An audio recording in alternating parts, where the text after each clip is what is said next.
This is a story called Mixed by R.E. Chung. In the beginning, there were three colors: yellows, reds, and blues. Reds were the loudest, yellows were the brightest, and blues were the coolest. Everyone lived in color harmony until one afternoon when a red said, "Reds are the best." The yellows disagreed. "No, we're the best because we're the brightest." The blues were too cool to even respond. The colors decided to live in separate parts of the city. But then one day, a yellow noticed a blue, and something happened. "I feel so happy when I'm near you," said the blue. "And I feel so calm when I'm with you," said the yellow. Yellow and blue became inseparable. Life felt so vibrant. But not all the colors were happy about it. "Colors shouldn't mix," said the reds. "I don't like yellow's effect on blue," said the blues. "That blue isn't bright enough for yellow," said the yellows. But yellow and blue loved each other so much they decided to mix. Together, they created a new color. They named her green. Green was bright like yellow and calm like blue, but really she was a color all on her own. Everyone was fascinated. "She's so cute," said Red. "I've never seen anything like her before," said Yellow. Even the grumpy colors fell in love with green. The colors began to see new possibilities. Soon other colors mixed and mixed and mixed and mixed. There were so many new colors and a lot of new names. "Be careful, Jade," said Green. "Don't forget your glasses, Lavender," said Blue. "Have fun, Amber," said Red. The old neighborhoods of Redville, Blue Town, and Yellow Heights didn't make sense anymore. Everyone wanted to live together, so they rebuilt the city. The new city was full of color. It wasn't perfect, but it was home. Hi guys, and welcome back to my channel. Today I want to talk about our world that is full of different colors, that isn't perfect but is still our home. If you're not living under a rock, which I assume you're not if you're watching this video, you will know that all over the globe there is conversation about divisions and discrimination and differences. And when you look at the newspaper or when you look online at the news, you're flooded with information and evidence that shows that the world is not very welcoming of anybody different. But when you look at yourself and your life, you tend to believe that I'm doing my best. I am not discriminating against another person. I love everybody. I don't care about their differences.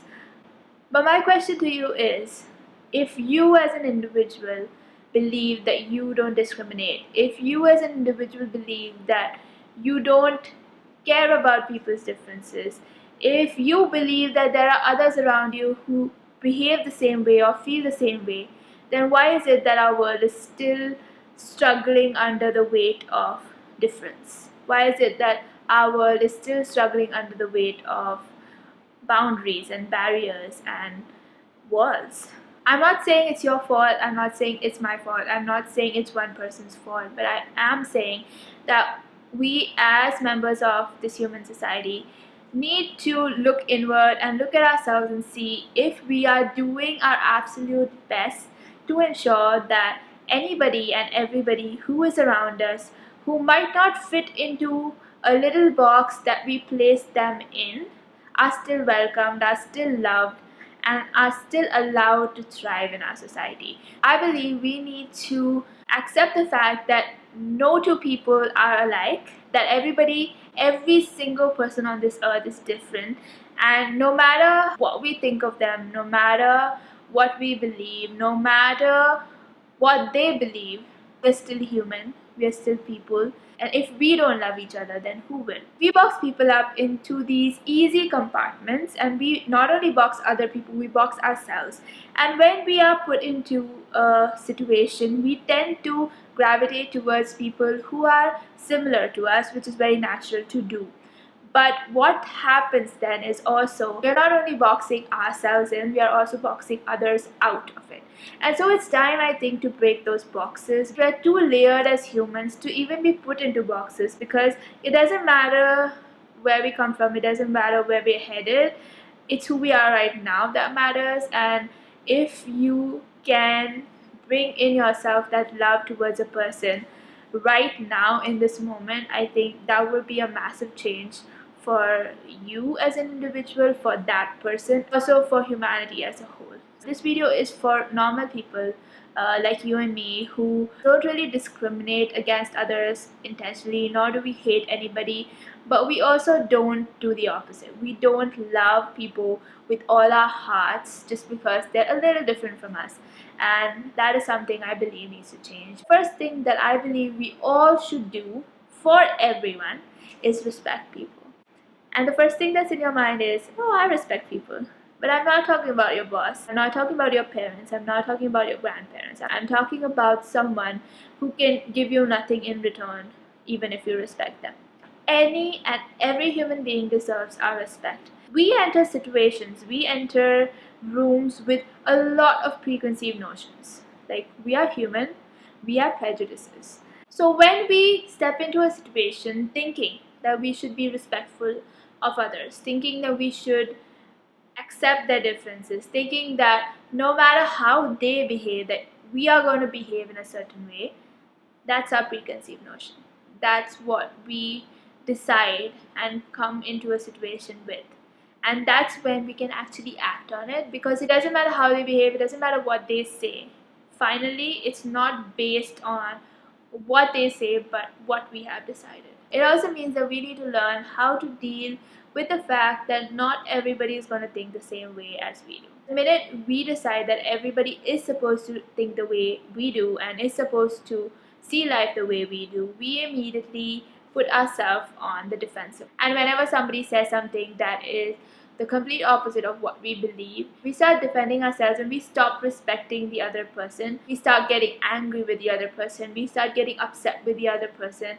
And the way we talk to that person changes. And to be honest, the way we talk to that person finally is doing nothing to change that person's mind.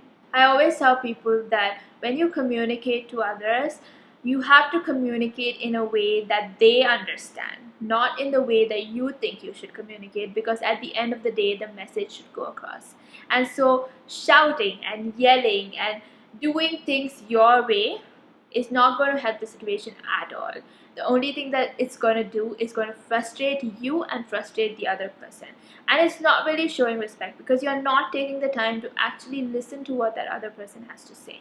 And so the biggest thing I find is we are not trained well enough to deal with differences. We're so used to hanging out with people who are very similar to us that whenever we enter a situation where there's one person who's slightly different, it kind of is jarring for us, and then we start behaving in a weird, very different way, and we stop respecting that person, and we believe that we are right and they are wrong, and then everything that we have built in that community goes to waste, because we are not collaborating, we are competing, and we're trying to get our voices in. When we go into a situation where we know for a fact that the person is not going to believe what we believe and is not going to see life the way we see life, but I am still going to respect that person, it changes everything. Because no matter what, you can listen to their opinions, you can give your own opinion,